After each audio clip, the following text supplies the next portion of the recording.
Good morning, Cuna. That H406 hearing on fentanyl, the minimum standards or minimum jail time, it went on for day two. That was yesterday, January 23rd. And if you want to watch it all, you can watch it here. Um, in terms of Representative Lambert, she wrote, which, just a reminder, you have Tina Lambert and Melissa Durant are your representatives, and then your senator is Todd Lakey. For this bill, um, Todd Lakey is speaking on it, or he appears to be one of the sponsors, at least on the Senate side. I mean, he's doing a lot of the talking. I don't know if I saw his name officially on it. And then Representative Durant is a sponsor on the bill. I mean, it looks like it's just going to pass. I mean, it went through committee. They voted on it. Representative Lambert voted on it. It was like 16-4, so 16-2. It was overwhelmingly in support of provided to the House to vote on without a recommendation, not a do not pass or a do pass or a. I don't know if they even recommend a do not pass, but they still push it. So anyway, here's an email from Representative Lambert yesterday, which wasn't this yesterday. This email is from I don't know, maybe Saturday or Friday. Yesterday, the Judiciary and Rules Committee, which I also serve on, heard 3 hours of testimony regarding adding fentanyl to the list of drugs that requires minimum prison sentences for trafficking. The committee will meet again on Tuesday, which is the video we will be reviewing, to vote on whether to send the bill to the House floor. My opinion, and what I've heard from dozens and dozens of constituents, is we have to do something about the fentanyl problem. I'm hopeful that this will help. Brian Allman writes some pretty good commentary on this. So here is the full video. Look for day two. The day one is already there. And I'm just going to watch this live with you. And I'm going to play this back at. I'm going to do this at 2x speed because there's just a lot. Whoops. All right, here, playback. Okay, here we go. So I guess if it's too fast, I don't know.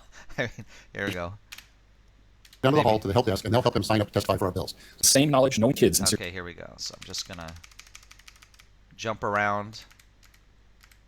There's a lot of talking, so I want to get through this too. I got stuff I gotta get done too.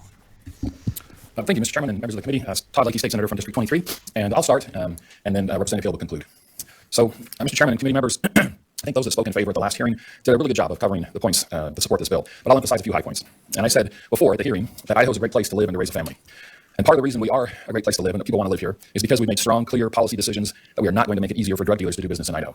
We have mandatory minimum sentences for those that are dealing or trafficking in dealer quantities of marijuana, meth, heroin, and cocaine. We have dealers that have refused to do business in Idaho, refused to come here because they're aware of those mandatory minimum sentences and they don't want those consequences. So this is a deterrent. Fentanyl is at least 100 times more dangerous, more lethal and deadly than heroin, and it's extremely addictive. And part of the reason we have fentanyl flooding into Idaho and taking the place of heroin and other drugs is because we have a gap in the fence. We don't have any mandatory minimum sentencing for fentanyl. We have it for meth, coke, and heroin. As you heard at the last hearing, fentanyl seizures have increased 2,638% from 2020 to 2023. For dealers in Idaho, it's safer for them to traffic in fentanyl than any other drug. I'm not saying and did not say that this will stop the flow of fentanyl in Idaho, but it will reduce the flood. Dealers will do less business in Idaho. It will save lives. We have to attack supply and demand. Certainly, there is more need for treatment and counseling. Absolutely recognize that. But if you don't also hold the dealers accountable with harsh consequences and you're just saying people need treatment and counseling, you get the Portland, the Seattle, and the San Francisco model, which clearly don't work. So we have to attack supply and demand. Mr. Chairman, some organizations think that dangerous drugs are a victimless, nonviolent crime. The violence and property crimes that are associated with drugs are well documented. If you're selling a drug like fentanyl, you're creating addiction. You're ruining families. You're ruining lives. You're ruining jobs. You're putting kids in serious danger. You just as well break somebody's legs. Or in the case of fentanyl, you have a good chance that you'll take their life.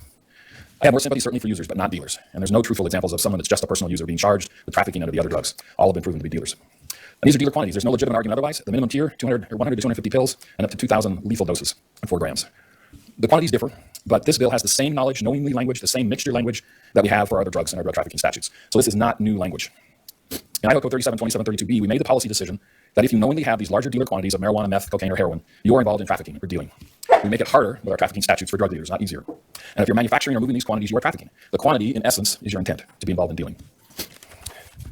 I'll just briefly mention the same existing language that we have in code. In 372732B for cocaine, any person who is knowingly in possession of that amount of cocaine or any mixture or substance containing a detectable amount of cocaine. Meth, same language. Knowingly in possession of meth or any mixture, same language. Heroin, knowingly in possession of heroin or any mixture, same language. We have to have the mixture language because that's what dealers do. They cut or they mix it with other powders so they can sell more. Prosecuting attorneys have checked this. 49 other states have the same mixture language. So it's the same language in this bill. It's necessary. It's not new. Our law enforcement, our courts are familiar with it. Please don't let extremely unrealistic examples distract you from the deadly reality of how drug dealers work and how we have to attack them. The example of marijuana laced with fentanyl. Our law enforcement's not seen it. It seems to be a myth that's perpetuated in some of the stories that are put out there about the fentanyl crisis. Our law enforcement noted they haven't been seen it. I talked to the state lab. They haven't seen it. They talked to their colleagues nationally. They haven't seen it. And as I visited with the state lab, they came up with a practical reason for this. Drug dealers are in the business of maximizing profits, pure and simple. That's what they're about. Marijuana is cheaper than fentanyl or other drugs. So you don't put more expensive fentanyl into marijuana, which sells for less. Marijuana is what it is. They don't disguise it. People buy it for different reasons, for a different high. The dealers make more money selling fentanyl by cutting it in a powder to sell it as fentanyl, or to sell it as oxycodone or cocaine or whatever it is they're lying to you about what the substance is. So the marijuana example is not reality. It's not a reason to get rid of the long-standing mixture language that's needed to attack how drug dealers actually do business.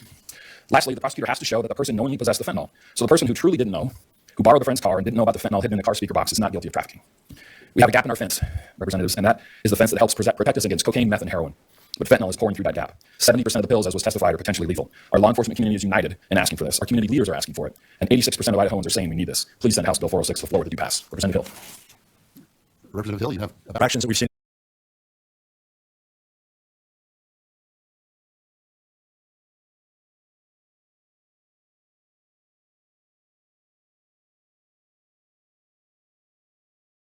To present the motion to send House Bill 406 to the floor with no recommendation, and if I may speak to it.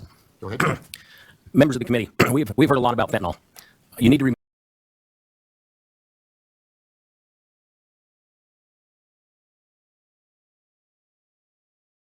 Chairman and Representative Young, I don't think we would be in favor. Mr. Chairman, I was actually going to ask if I may ask a question of the presenter. I'll probably be glad to hear The good senator? Certainly. Thank you, Senator. I feel pretty strongly in this process that I like to leave the bill sponsors in control of a decision to send something to the amending order. If the bill sponsor would prefer to take their chances with the questions that may be out there and have the bill live or die, I prefer to respect that. If you have an openness or willingness to consider an amendment, then I also would want to respect that. So I would welcome your comments. Mr. Chairman and Representative Young, I don't think we would be in favor of going to the amending order. Either the initial motion or the third motion would be our preference. Follow up. Thank you. Mr. Chairman and Senator Lakey, could you speak to Representative's comments about parity in the murder section, specifically because we really haven't had very much time to vet that language? Mr. Chairman, Representative Young, so murder is what they would call a waiver, automatic waiver offense for a juvenile, among some other violent crimes where they would be treated as an adult. Can you hear me? Let me try this. Is that better? Okay. So there are a list of violent offenses that, if committed by a juvenile, move them into the adult court system, where they have the same due process rights, but they are treated in the adult system instead of the juvenile system. And homicide, murder, as I said, is one of those. As was discussed, there was some discussion from prosecutors about that particular aspect of the bill. They look at the initial situation and determine whether or not that's an appropriate charge, whether homicide is appropriate. And frankly, I think this aspect of the bill would be difficult to prove as a prosecutor. That the fact that causation was there and that was the person that did it would be a challenge. But the prosecutor would look at those circumstances and determine whether homicide is appropriate or something less could be charged. It's the allegation that comes out, that's what brings it into whether it's homicide and then potentially the automatic waiver into the adult system. So I think again, it's appropriate. The substance we're dealing with is extremely lethal, and it's known to be lethal, but I think the circumstances surrounding a particular case in a juvenile would be addressed by the prosecutor, whether that was appropriate for homicide or something different. Representative Alfieri. Thank you, Mr. Chairman. I wonder if I might also ask the presenters to help clarify something that Representative Cannon brought forth. And Senator Lakey and Representative Hill, what I'm hearing is that a mixture of fentanyl in perhaps a tray of brownies or pot could be less than 4 grams, and we would still have a trafficking problem. Is that true? Because I'm seeing here any mixture of substance containing detectable amount of any such substance. Mr. Chairman and Representative Alfieri. So as I mentioned, I think in hyper theory, that's potentially there. We have the same mixture language that we have for cocaine, that we have for meth, and that we have for heroin. And we haven't heard or seen any examples of those substances being commingled with marijuana or stuck in brownies. I think that would be very difficult for the lab to test, very difficult to prove. What we're talking about here is trying to deal with a realistic example. And the lab confirmed they're not seeing it. Law enforcement confirmed that they're not seeing it. They would be reluctant to charge it. So it's not a realistic example. We have to have that mixture language because that's the way drug dealers put out their product. They mix the fentanyl powder with other powders to divide those small 2 milligrams that can be lethal into doses that they can actually sell on the street. They're not mixing it in brownies. They're not putting it in a can of Coke. They're not doing other things with it. They make their money by selling it as fentanyl or saying it's cocaine and selling it as cocaine, but not those examples. Representative Scott. Thank you, Mr. Chairman. Senator Lakey, I want to just make sure I understand this murder section. That's what I'm trying to figure out. And when I think of murder, I think of intent to kill. And when I read this language, and you're saying there's no examples, but what I envision is a kid with a pill that has fentanyl in it. He wouldn't be a trafficker, but he takes that pill and he grinds it up and he throws it in some brownies. Just kids do things like that. Kind of like they swallow, I've seen laundry pods. It's a big fat or so. So they get some fentanyl pills, they put them in brownies, they share them, and as you talked about, the dosage of that can be very concentrated in one part of that pill. So that one part of the pill hits one person, and one person that ate one brownie, so all the kids split the brownies, that kid dies. Is the person who put that pill in those brownies, is that a life sentence for murder? And if it is, help me understand intent, because I can't understand, when I think of murder, I think somebody is actually going out there to murder, and I don't see somebody that shares drugs, not that I think that's a good thing, I don't see someone that shares drugs as an intent to kill their neighbor or their friend. Mr. Chairman, Representative Scott, so there's a couple of, levels to that question. First level is that we are talking about fentanyl, and fentanyl is extremely lethal. Everybody knows that. So there's a heightened sensitivity to that lethality when we're talking about fentanyl. And then I think the other level to that is I don't know that the lab could test for that and figure out what the quantity was. But what we need to focus on is realistic situations where that could be charged, and we're not seeing those things, either in the state or nationally. And then the other level is, if we're talking about that situation, you have to prove that they violated the drug statutes, either possession with intent to deliver or the trafficking statute. That person died as a result of that. So those are high burdens of proof there. But you also have the prosecutor looking at the situation and seeing what it was and whether that's appropriate to charge as homicide. As was discussed, there are multiple levels of homicide. First degree murder is the one that carries the death penalty and has that specific intent, premeditation. You have others, it's more of a reckless disregard for life, crimes of passion. This sentence does not carry that death penalty. It's a potential of up to a life sentence. So it's not that first degree murder that you're talking about. And again, I think the prosecutor has to they would look at the situation, if that was even feasible, and determine in that particular case whether it was appropriate to charge that or something else with the juvenile. Go ahead. I first noted this when I did my, okay, Mr. Chairman, number of leadership positions, decision maker the last 2 years, from our experts. Thank you. that in essence we're going after decisively. Mr. Chairman, Todd Lakey, State Senator from District 23. I would agree that the percentage of folks that are in prison for trafficking is relatively small. I don't remember the percentage off the top of my head, Representative Cannon. But again, there is a difference between dealers and traffickers, dealers and users. Personal users certainly can end up in prison because they tend to violate other laws. They may violate the terms of their probation. There's other crimes associated with that. But when we're talking about trafficking, we're talking about somebody that is engaged in what I very much describe as a violent crime, because they are ruining people's lives. They are killing people. They are putting children at risk, not of just personal safety, but there's examples of individuals trafficking their children to pay for their drug offense, their drug addiction. So dealing is very different than personal users. And those that are dealing should be put in prison because they're facilitating other people's use, and they're facilitating death, and they're facilitating basically ruining people's lives. So it is a violent offense, not a nonviolent offense. And it's appropriate that they should be put in prison. And again, I think that's why Idaho is a desirable place to live, because we take a strong stance on drug trafficking. I'm looking specifically at the language in the drug-induced homicide, and I'm wondering if, for the benefit of those of us who haven't worked in the judicial system, if you could explain to us on line 43 where it says for an indeterminate term of life, can you explain to us what that means and what it really looks like? Mr. Chairman and Representative Young, this is one place where you have discretion for the court. The other instances have a mandatory minimum sentence, and that's the minimum. The judge can go higher for that based on the quantity. In regard to the drug-induced homicide, that's a maximum sentence. So the judge doesn't have to impose that. They can impose something less, something they deem that's more appropriate. So that's an indeterminate period that's up to the court to determine the sentence. Chairman's going to take a privilege. So, Senator Lakey, indeterminate can mean no jail time. Is that correct? Mr. Chairman, I believe that's correct. I'm watching. There we go. Representative Rhodes. Mr. Chair, I really didn't have an opportunity to speak on my motion, and I would like to.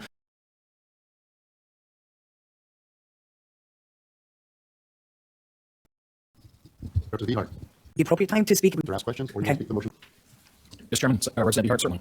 Awesome. Thank you, Mr. Chairman. Senator Lakey. First off, I am very appreciative, both of you now and Sheriff Donahue and others, who are acknowledging that there's still going to be death. As I understand it, it's going to slow down. But that was just as on record, that's been incredibly frustrating to me to purport to say that if we pass this, that death ceases. It doesn't. It hasn't. But given Representative Young and some of those questions, would you mind addressing maybe help to ease my concern of the question? I think I asked Jane Fisher, and I think you kind of, or maybe it was Representative Scott. So let me ask it my way. So if you have some high school kids, dumb high school, maybe even college kids, and they decide to play with some drugs, and school kid A says, hey, do you have the drugs? School kid, or do you have the connection? School kid B says, I think I do, but I don't have any money. And D, C, D, F, G all says, oh no, we got money, and they all donate. And then they say, and school kid B to go get the drugs, and then someone dies. And just to help me with this, and section C, who's culpable and who's culpable and who would be charged, and would it be what would your, and I know you're not, but your best, help me out with that, please. Mr. Chairman and Representative Ehart, I think Prosecutor Loeb's kind of attempted to answer that question and did about the best you can. It would be difficult to determine who was at fault if they were all kind of contributing and kicking in to get that. It could be all of them. It could depend on every case depends on the facts and circumstances. The other thing to think about is, the statute requires that they be guilty of that trafficking action. So if they're high school kids, they're typically not getting into the fentanyl. They're trying to buy oxy or something else for their party. And if that's what they thought they were buying, and what they thought they had, then they're not involved in trafficking. So it would be difficult to prove. And then in those facts and circumstances, you have a prosecutor and law enforcement looking at all of those things to determine, really, are we talking about somebody that was involved in seriously taking someone else's life? And that's, they appreciated that risk. And then ultimately, that portion of this legislation carries judicial discretion. So the judge would be the third party looking at that. One last follow-up on that. Mr. Chairman, Senator Lakey, so that helps. And you're right, Mr. Loebs did address that. So my one other concern, and maybe kind of address this, is if a child dies, and even if they were culpable and going to help chip in and go get the drugs, the parents are going to want somebody to stand accountable. I'm certain that emotional input, would it, I guess it's so hard to say, I recognize that. Maybe I'm just asking for hope that wouldn't necessarily ruin the lives of 10 other kids because the parents want someone to be held accountable, even though their kid was involved. And even, Senator, even if they didn't help chip in and go get the drugs, the fact that they chose to use the drugs. Anyway, is there anything you can speak to that? And it's not exactly just, if you could, great. If not, I understand. Mr. Chairman and Representative Ehart, so the facts and circumstances are what play into every case. And whether it's, somebody that hit somebody with their car, or, pick those circumstances where there's a lot of emotional tug to it. At the end of the day, it has to meet the criteria. And then at the end of the day, the prosecutor, the law enforcement look at the facts. And in regards to this one, the judge looks at the facts. So I think those things come into play at the various levels, all three. Thank you. And Mr. Chairman, I'll wait until questions are done and then maybe make my own little statement. I think there's some other questions here.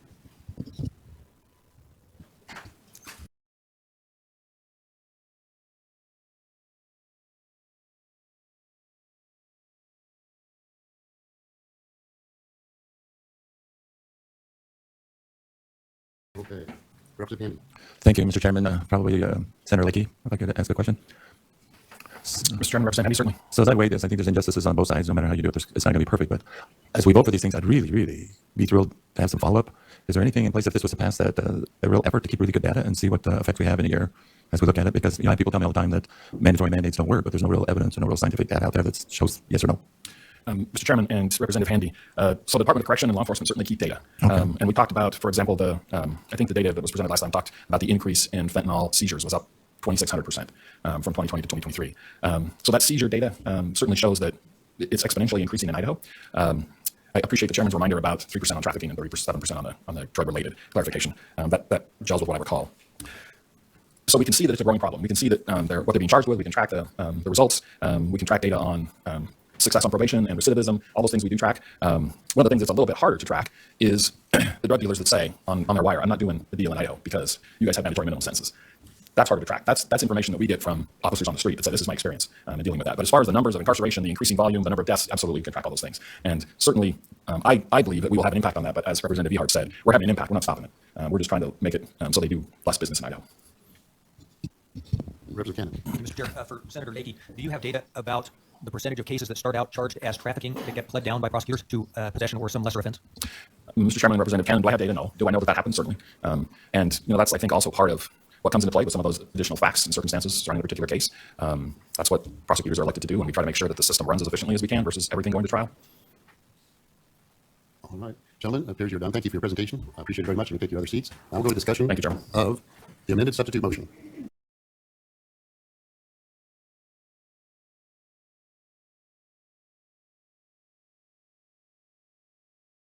Okay, I think that's pretty much it. They're done talking. Let me jump through, make sure there isn't anything else here.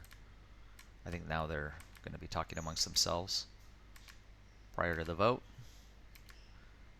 And three of them changed their vote at the end. Brian Ellman writes an article more on that, and you can watch this video if you want to know more about it, or watch it specifically. Okay, all right, have a good one. Bye-bye.